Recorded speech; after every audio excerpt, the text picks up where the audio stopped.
Oui, merci. D'abord, je voudrais d'abord saluer les internautes qui suivent. Vous remercier aussi à travers vous, Khalima, de nous donner cette opportunité de discuter avec les internautes. Les jeux sont faits, il y a 5 candidats qui répondent aux critères fixés non pas par le gouvernement ou le président Macky Sall ou la majorité présidentielle, fixés par les textes qui régissent notre pays. Voilà, donc il n'y a pas cette idée d'éliminer des adversaires ou de présélectionner. Je pense que pour être candidat, c'est défini. C'est notre constitution d'abord qui définit, qui dit les conditions qu'il faut remplir. Après, il y a des lois qui précisent. Les Sénégalais qui ont eu la volonté ou l'ambition de diriger ce pays ont déposé des candidatures. Ceux qui remplissent les critères où les conditions ont été retenues. Je pense que le plus important, c'est les programmes que les candidats vont proposer aux Sénégalais.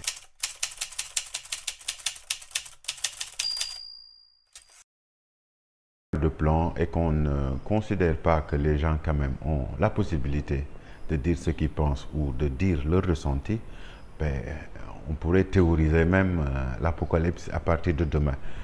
Mais je pense que le bon sens aimerait que le Premier ministre, que les gens ont tendance à accuser ces temps-ci, comme étant un prédicateur ou un voyant, je pense que lorsqu'on est conscient et qu'on est acteur politique, on pouvait naturellement comprendre qu'il n'y a pas beaucoup de Sénégalais quand même qui peuvent réunir les 0,8% exigés à travers le parrainage.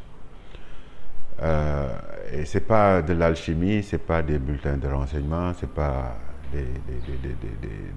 un plan concocté, mais c'est juste une réalité politique. Je rappelle que aux dernières élections législatives, il y a eu 47 listes.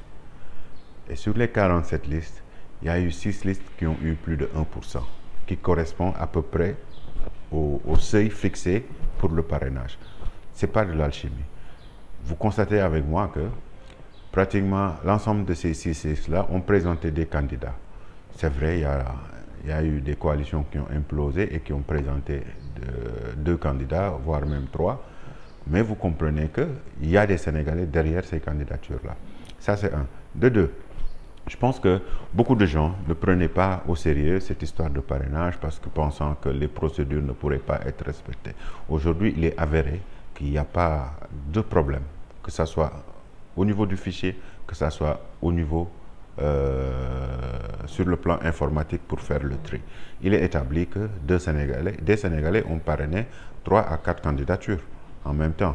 Il est avéré que, moi je l'ai appris par des presses, il y a eu des responsables qui ont monnayé des parrainages. Donc, si aujourd'hui ces tentatives de décrédibiliser le processus électoral ont pu être démasquées, c'est parce que le système est fiable. On ne peut pas aller vers une suspension, ni un report, ça c'est des élucubrations, c'est-à-dire on ne peut pas penser à ça. Je pense qu'ils sont en train de mettre en place des procédures qui sont prévues par la loi. En fait, il faut qu'on comprenne que c'est la loi qui prévoit ces recours-là. Donc la loi a déjà la loi a déjà prévu ces mécanismes-là de recours. Si les recours se fondent, ben, je pense que le Conseil constitutionnel est suffisamment outillé, suffisamment responsable pour prendre les mesures appropriées. Mais il n'y a plus de discussion possible, il n'y a plus de reculade possible. On va vers les élections. Il y a eu 5 candidats qui ont été validés. Ceux qui ont décidé de déposer des recours, ils peuvent toujours déposer des recours. Si leur candidature s'avère conforme, ben je ne vois pas pourquoi est-ce que le Conseil constitutionnel n'allait pas le faire. Encore une fois, ce que je dis, c'est que vous avez fait allusion à la candidature de Karim Meïssa Wade et de Khalifa Sall. Je vous dis encore une fois, c'est connu, c'est de notoriété publique, c'est des gens qui ont été condamnés par le tribunal. Et quand on est condamné, ben la loi prévoit des choses. Ces articles-là, ce n'est pas nous qui les avons amenés ici. Ces articles-là, ce n'est pas Macky Sall qui les a introduits. que ce soit dans le processus électoral ou au niveau du Conseil constitutionnel. C'est des critères, c'est des cases qu'il faut remplir pour être sur la ligne de départ. Attends, le pouvoir ne peut pas avoir de crainte quand même, et il faut qu'on soit sérieux. C'est le même Parti démocratique sénégalais qui avait dit qu'on n'allait jamais arrêter Karim Wade. C'est le même Parti démocratique sénégalais, les mêmes acteurs même, je dirais, le même groupe, qui avait dit qu'on n'allait jamais juger Karim Wade. Ce sont les mêmes qui ont dit qui avaient dit du moins, qu'on ne va jamais emprisonner Karim Wade. Et ce sont les mêmes qui lui promettent aujourd'hui de mettre le pays à feu et à sang s'il revient. Ils se trompent lourdement, tels qu'ils se sont trompés dans le passé. Ils ont toujours promis de créer le chaos, mais ça ne s'est jamais produit. Les mêmes dispositions sont déjà prises pour que de pareils événements ne puissent pas arriver, que ça soit sur le plan étatique, que ça soit sur le plan politique. Donc c'est vouloir maintenir une tension artificielle autour du processus électoral. Nous ne l'accepterons pas. Nous ne sommes pas prêts à accepter et je ne vois pas de raison qui puisse nous permettre d'accepter cet état-là.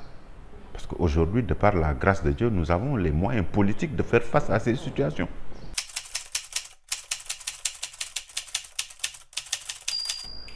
La loi sera appliquée. Il n'y a pas de demi-mesure, il n'y a pas de marchandage, il n'y a pas de... En tout cas, aujourd'hui, ils veulent se donner les moyens politiques de créer le chaos. C'est une volonté manifeste que nous constatons. Il n'est pas le seul. Il y a d'autres candidats qui ont été recalés, qui ont tenté avec des gilets orange ou des gilets jaunes, ou je ne sais quoi, des gilets noirs. Mais ça ne passera pas. Parce qu'aujourd'hui, autant que jamais, nous sommes aussi déterminés qu'eux. Sinon, voire même plus. Il faut arrêter ces tentatives d'impressionner ou d'intimider les gens. On a dépassé ce stade. On va vers des élections présidentielles où des candidatures ont été validées par le Conseil constitutionnel. Que chaque candidat présente son programme. Ceux qui ont été recalés, ils l'ont été de façon objective. Ils ne remplissent pas les critères. Quand on ne remplit pas les critères, on ne joue pas. C'est ça la vérité. Vouloir nous divertir, créer des conditions, ça ne passera pas. Ce n'est pas la première fois qu'ils ont eu cette volonté. Que ça soit Karim. C'est Ousmane Sonko lui-même qui a parlé d'un détournement de 94 milliards en accusant un fonctionnaire sénégalais. On n'a accusé personne, le gouvernement n'a accusé personne, la mouvance présidentielle n'a accusé personne. La première personne à aborder le sujet des 94 milliards s'appelle Ousmane Sonko. 94 milliards qu'on aurait détournés. Aujourd'hui, il est établi que l'État du Sénégal n'a pas déboursé un franc pour que cet argent puisse être détourné. Première contre-vérité. Deuxième contre-vérité, il s'est positionné en donneur de leçons en disant qu'il voulait aider une famille. Il y a eu des documents qui prouvent que ce n'était pas le cas, qu'il était impliqué. Troisième argument, il a dit officiellement que le cabinet Atlas lui appartient et que Merlex, je ne sais pas, ne lui appartiennent pas. Aujourd'hui, on voit ce qui s'est fait. Ça, ce ne sont pas mes paroles, moi, ni les propos d'un membre du gouvernement ou de la mouvance présidentielle. C'est Ousmane Sonko qui parle. Aujourd'hui, il est établi que c'est des contre-vérités qui ont été abordées dans ce sujet-là. Aujourd'hui, il est établi qu'il ne l'a pas fait pour aider ses familles. Aujourd'hui, il est établi qu'il a demandé 12 milliards. Aujourd'hui, il est établi qu'il a voulu diviser une famille pour se faire de l'argent. Aujourd'hui, il est établi qu'il a utilisé sa position à l'Assemblée nationale pour poser un problème et le politiser. Aujourd'hui, il est établi qu'il a accusé une personne de façon malhonnête, parce que cette personne-là même ne pouvait pas décider des 24 milliards. Aujourd'hui, il est établi que notre donneur de leçons, Ousmane Sonko, qui nous a critiqué, accusé de vol, de détournement pendant 5 ans, se retrouve dans une situation où il pense qu'il devrait passer.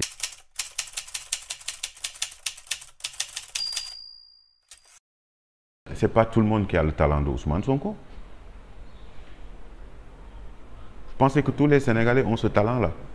De déformer une vérité en contre-vérité, accuser une personne et se retirer et se taire en disant que je ne parle pas des bodjo bodjo. C'est ça. C'est cette personne-là qui veut être candidat. C'est cette personne-là qui a promis de changer les choses. C'est cette personne-là qui a théorisé la mort. Il ne respecte même pas les gens qui sont avec lui. Parce qu'il y a accusation et accusation. Quand on accuse une personne sur la base d'éléments, c'est des faits. Il a signé une liste de présence pour négocier le titre foncier. Il était présent. Le document existe, il l'a signé. Il y a eu une commission de 12%. C'est lui-même qui a dit que Atlas, c'était sa société. Oui, c'est lui qui l'a dit. Bon, en fait, ça, ce ne sont pas des accusations, ce sont des faits. J'espère qu'il ne va plus continuer à nous donner des leçons de morale.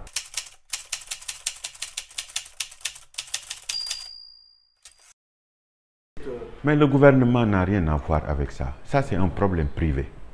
C'est un privé qui a acheté des créances. Ousmane Sonko voulait le doubler en allant négocier avec cette personne-là après l'accord. C'est ça la vérité. Il y a eu des documents. Il faut lire les documents. Le monsieur qui l'accuse, qu'il soit journaliste ou qu'il soit de la société civile, peu importe. Ce qui est important, est-ce que ce qu'il dit est vrai? Et aujourd'hui, il est établi que ce qu'il dit est vrai. Pourquoi vous voulez nous faire faire cette gymnastique-là? On n'accuse personne, on ne discrédite personne. C'est des faits. Est-ce que le gouvernement a des craintes? On nous non, mais la menace Sonko? Mais il n'y a pas de menace Sonko. Parce qu'évidemment, c'est Parce que non, il n'y a jamais eu de menace Sonko. Sonko a été conçu, entretenu par la presse. Aujourd'hui, il est en train de se dégonfler, voire même exploser. Parce que tout ce qu'il a eu à dire, aujourd'hui, s'avère faux.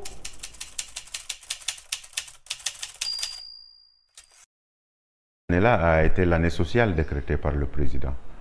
Ça a été l'année qui a permis de concrétiser vraiment le PAP 1, PSE 1, avant d'entamer le PSE 2.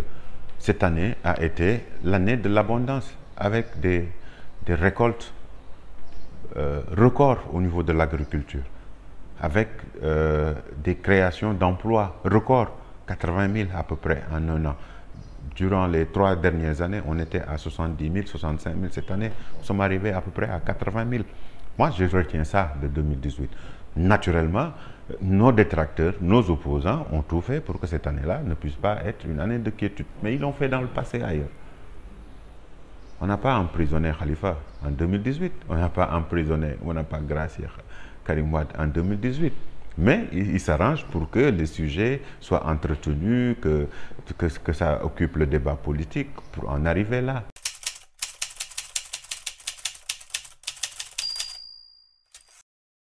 C'est normal, c'est nos détracteurs.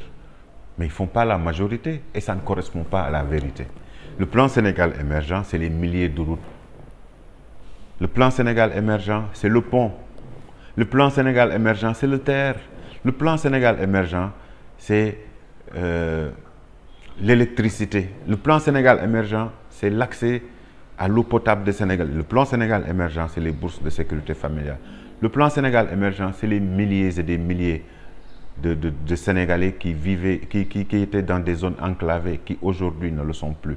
Le plan Sénégal émergent, c'est l'augmentation des pouvoirs d'achat des travailleurs sénégalais. C'est ça le plan Sénégal émergent. Bon, en ce qui me concerne, en tant que ministre du Tourisme, je pense que moi, personnellement, j'ai fait 16 mois. Je suis à 16 mois au niveau de ce département. Je pense que ça ne serait pas juste de faire un bilan sur 16 mois, mais un bilan de 7 ans. Qu'est-ce que le président de la République a fait pour le tourisme? Je pense qu'il y a eu quand même des avancées. Nous venons de finaliser le code du tourisme. Pour la première fois, notre pays va être doté d'une réglementation depuis l'indépendance. Nous avons finalisé Pointe Sarène, la création d'une troisième station balnéaire de 3e génération. Nous avons finalisé notre programme de reconquête de parts de marché qu'on avait perdu. Aujourd'hui, le nombre de touristes est passé de 900 000 à peu près à 1 300 000, 1 400 000. Je pense qu'il y a eu des bons et nous avons mis en place un crédit hôtelier pour appuyer les hôteliers sénégalais. Oui, faire gagner le président au premier tour avec plus de 55% à Dakar. Ça, c'est pour le moment, je mobilise mon intelligence, je mobilise mes moyens, je mobilise mes réseaux d'amis. L'homme propose, Dieu dispose. En tout cas, nous donnerons le meilleur de ce qu'on a pour pouvoir gagner Dakar. Ça, c'est mon ambition. On n'est pas encore là. Les élections locales, c'est au mois de décembre. Mame Mbaye Niang est dans un parti politique. Moi, je suis dans un parti politique. Je suis militant discipliné. Pour le moment, on se bat pour remplir au premier tour avec notre candidat.